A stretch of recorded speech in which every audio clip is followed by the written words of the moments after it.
Tyler Mark Nelson is a first-year student pursuing an MAR in Religion and Ecology at Yale Divinity School. Tyler will present a paper on the Sabbath of trees and Wendell berries this day. Feel free to take it away, Tyler. Do you need screen sharing access? No, I don't. Okay. Thank you. Okay. Okay. Another Sunday morning comes, and I resume the standing Sabbath of the woods. So writes the agrarian Wendell Berry in his book, This Day Collected and New Sabbath Poems, which he wrote over a span of 33 years. Each poem was crafted during or inspired by Berry's Sunday ritual of walking the fields and forests of his Kentuckian farmland. I propose today that Berry's motif of the Sabbath of trees is a compelling eco-poetic lens through which we can re-envision our creatureliness in work and rest, community, and celebration. To expand upon Berry's thinking, I'll be looking to the work of agrarian theologian Norman Wirzba. So part one, metaphor. The linguists Lakoff and Johnson contend that our concepts structure our perceptions, worldview, and relationships. So in other words, our conceptual systems, being largely metaphorical, change the way that we think, experience, and act in the world around us. In Mari Jorstad's examination of the Hebrew Bible through the lens of New Animism, she explains that metaphor allows authors to explore the multiform relationships between humans, non-humans, and God, and to invite readers into these relationships, thereby enabling discovery beyond the taxonomic disposition of rationalized or scientific knowledge. Berry's metaphorical motif likewise confronts his readers' experience of the world. It stimulates an imaginative exploration of the interactions and intimacies between creator and creation, and even suggests the need for a perceptual shift of reality. Part two, the Sabbath. Berry introduces the Sabbath as the seventh day and the successive days honoring that day when God rested after finishing the work of creation. To be clear, this work of creation was not an event, but a beginning. He understands creation to be the unceasing, constant participation of all creatures in the being of God, having been given the power to exist and to continue, and even to repair itself.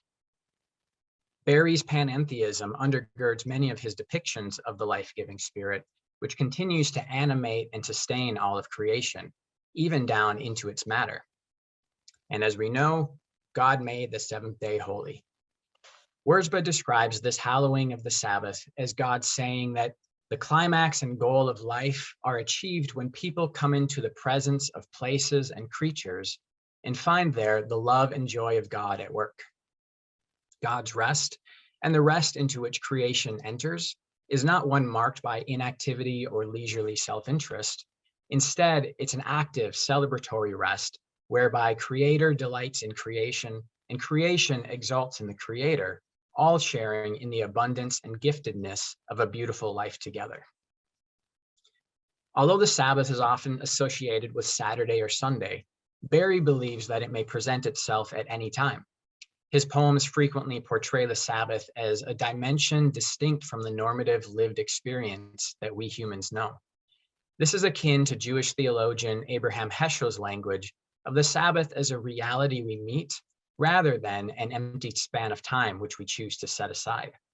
This reality was inaugurated on that seventh day. So if I'm reading Berry correctly, humanity's primordial fall from grace and its subsequent disruption of the first Sabbath's harmony and peace has placed humans on the outside of that perpetual Sabbath reality. However, the other than human world has remained, to this day, within that sabbatical existence. Berry implies this when referring to the Sabbath of the birds who belong to the original world, or the primal Sabbath's hymn, in which all things in fields and forests participate, or pertinent to this presentation, the Sabbath of the trees. Non-human creation's inhabitation of the Sabbath symbolizes a peaceful rootedness in the community of creation, a reflection of full creaturely embodiment and flourishing, the enduring sacred harmony among creator and creation. And although humans have kicked ourselves out of this cosmic party, the invitation to join remains extended to us. Pragmatically speaking, Barry believes humans are called to rest and cease our labor on the Sabbath. First, to understand that the providence or the productivity of the living world continues while we rest. And second, to ritualize an observance of the limits of human control. The Sabbath is a practice which reminds us of creation's autonomy, thus allowing us momentary lucidity to shift ourselves closer towards a kin-centric consciousness. The prerequisite of this practice, however, is the admittance of our ignorance of creator, creation, and even our own creatureliness. Barry asserts that until we understand what the land is, we are at odds with everything we touch. And to come to that understanding, it is necessary to leave the regions of our conquest and re-enter the woods. Perhaps then we will grow humble before the place and begin to take it in, even to learn from it what it is and what we are. Part 3, trees. Wiersbe describes plants and trees as our indispensable teachers because they show us how mistaken we have been about the world we otherwise think ourselves to be in. If we submit ourselves to their guidance, trees will teach us about existing in creaturely community. But they also reveal our persistent failings against that community. Barry warns that trees can be extracted from the Sabbath by the arrogance or irreverence of human activity.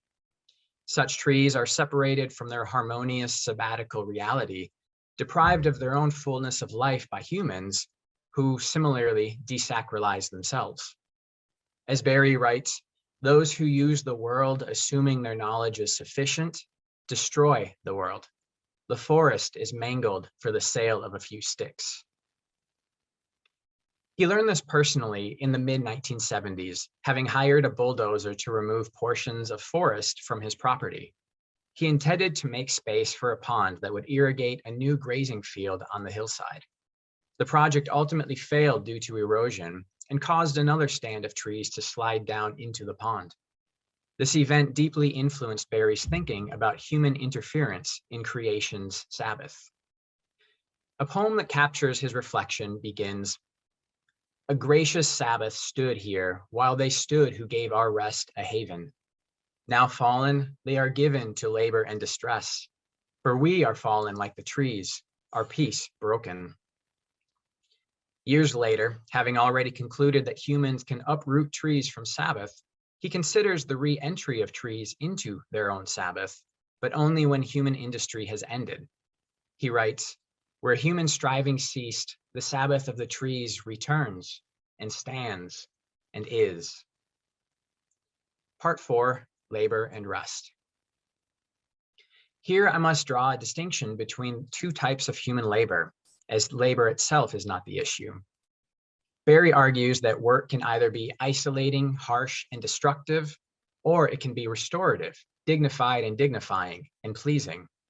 The former exceeds our creaturely limitations and sows discord. The latter recognizes our value as creatures among fellow creatures, persons among persons, and reaffirms our bounds within the created community. Any economic, political, or social structures which exploit humans, animal, or land, or which privilege some to find leisure at the expense of those who cannot break from their work, is a disgraceful injustice against creation and the creator who called that community into being. Therefore, we must frequently stop and take stock to discern whether the effects of our labor and our economic priorities are life-giving or death-dealing in our communities. Practicing the Sabbath, explains Wiersbe, requires that we reflect on fellow humans in light of the conviction that their being is the embodiment of a divine cherishing. This divine delight affirms the rightness of their existence, and therefore all life deserves protection, nurture, and celebration. Hence Barry's admonition to regularly practice the Sabbath is a ritualized examination of labor and lifestyle, when we judge our restraints and excesses by measuring these against the limits of non-human creation. His motif of the Sabbath of trees is a promising eco-poetic metaphor that may help us envision what potential harmony may exist in the created world. This perceptual shift reveals an interdependent and interconnected creaturely reality from which we can learn the value of life-giving rootedness in the shared celebration of our communities. And I'll leave you with a snippet of a poem which beautifully captures Barry's own entry into the Sabbath of trees, the remembrance of his creatureliness, and his joining into creation's celebratory primal Sabbath hymn. He writes, I go among trees and sit still. All my stirring becomes quiet around me like circles on water. My tasks lie in their places where I left them, asleep like cattle. After days of labor, mute in my consternations, I hear my song at last, and I sing it. As we sing, the day turns, the trees move. Thank you. Thank you, Tyler. Yes, that was great. I'm excited to hear from all of you during the Q&A. Thank you to all of our presenters for kind of working with our technical difficulties. And we're going to move into Q&A now. So if the audience has Q&As, feel free to raise your hand and you can ask a brief question or type your Q&A in the chat.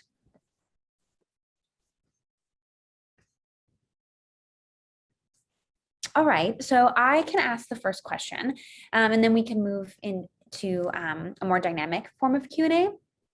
I had noticed, and I would like all of the presenters, if you wish to respond to this, that there was an aspect of the power of art to connect to not only nature, but to ourselves, and to connect to joy in our environment. And I'm wondering if you can all talk a little bit more about the power of visual forms, musical forms of art, and also their materiality in your work and how you see that influencing your work.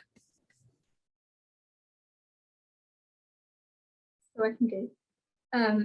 All of the images, well, 75% of the images in the presentation was de Gaulle's paintings. So, and he said this, when we're in line with nature, we have these creative outpourings, and this is just what happens as a spontaneous ability, because we're aligned. There isn't that excessive need to run after things. That creativity is in us, and it comes out when we're in balance with everything. Thank you. Yeah, I was wondering about the paintings in the backgrounds of your slides. So thank you for that. Tyler or Erin, do you want to speak to that, or we can move on to Marie-Angie comment? Okay. Sure. Okay. Yeah, I appreciated both what Natasha and Erin had shared. Very lovely presentations. Thank you. A common thread that I was sensing was the potency of art and poetry and literature to change the way that we think about the world, our place in it, the relationships that we hold. And we've seen all around us the power of myth to break down relationships and community. And so, yeah, I think it's a worthy direction to try to experiment with. Great, thank you. And just to add to that point, that's a really good point, Tyler. It feels almost as if art and music and myth and story are the things that really can change us. Policy and all of the politics doesn't really make, I mean, it's there and we know it and it scares us, but what really touches us is the art and the music and the myths, and that's what has the power to make real change, I think. And Natasha, I really appreciate the fact that you brought up the importance of storytelling, because in traditions that center orality, telling our story is so important, and the power of the written word doesn't have as much relevance. So in my project, I am really interested in actually hearing about people's experiences and hearing people's tell the story of themselves and the natural environments where they live.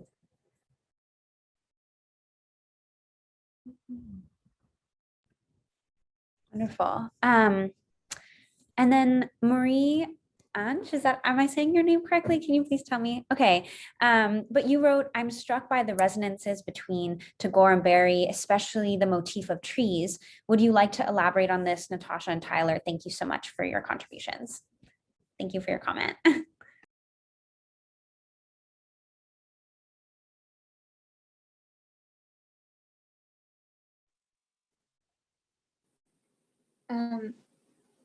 So trees are such an important thing in Tagore's life. And as I read more about many thinkers in this kind of category, this mystical kind of category, trees, nature, it's all so interconnected.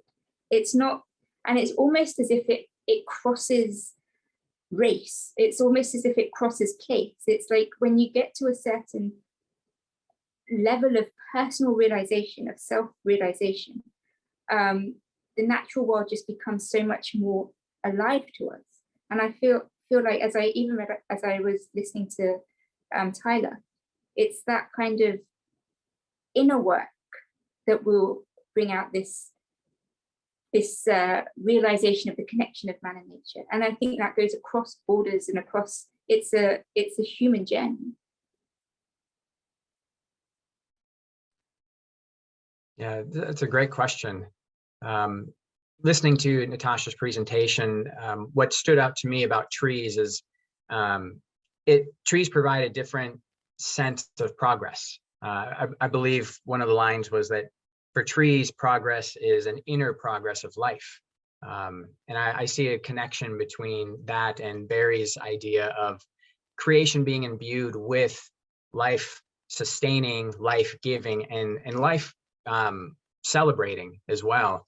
And so I wonder if trees could be a way of really exploring different ways of reinterpreting what progress is, what the flourishing and good life is within a global community. Thank you. Erin, I have a question for you. I think I'm wondering how, as your work and as you grow as a scholar, which is really cool for me to see, but I'm wondering if you can talk a little bit about lament and joy in historical Maroon communities, and then how that relates to what you said about the perceived danger of the unregulated Black body in our current religion and ecology sphere.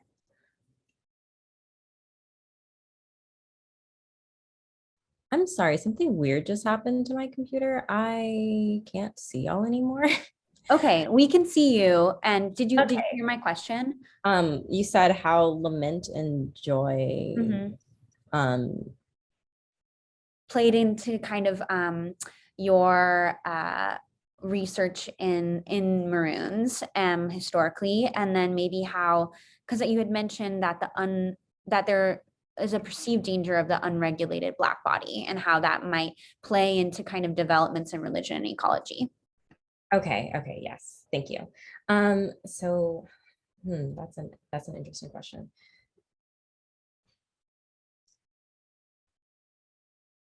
So this might not be directly answering your question, but I'm thinking about the unregulated Black body in this sense. And as I've been thinking through this project, I have been thinking about the way that we live in a constructed world, a world that, as it was mentioned in the other two presentations, like, is very much constructed around this myth that humans, have produced. And the idea of the unregulated body is choosing to align oneself with that which, with the natural environment, which cannot ultimately be controlled, because it continues to develop even and despite our intervention. And so you said, like, lament and joy. I don't know if I have actually thought about that. I do think a lot about experience. I do think a lot about but not in like those terms. I'm sorry if I am not very clear in answering your question, but I don't actually think that that's something that I've thought so directly about. Yeah, thank you so much. And yeah, Zachary, do you have a question? We have about 2 minutes left. So. Yeah, I was just following up with a few of these questions. I wasn't able to catch the first part of the talk, so I don't know if this was answered, but I feel like this idea of like this connection to trees is something that I wanted to eke out a bit in terms of like the relationship to place. And when we see sort of like extractive practices in relation to peoples, maybe not everybody has like that direct relationship with these types of beings. And I was wondering if your talk touched on this idea, Erin, and if you could sort of like expand on that, if there's sort of like a racialized aspect of that relationship that is missed for some folks, that maybe folks who are more privileged can experience more readily. So yeah, I was wondering if you could speak to that, Erin. Thank you so much for that question, Zach.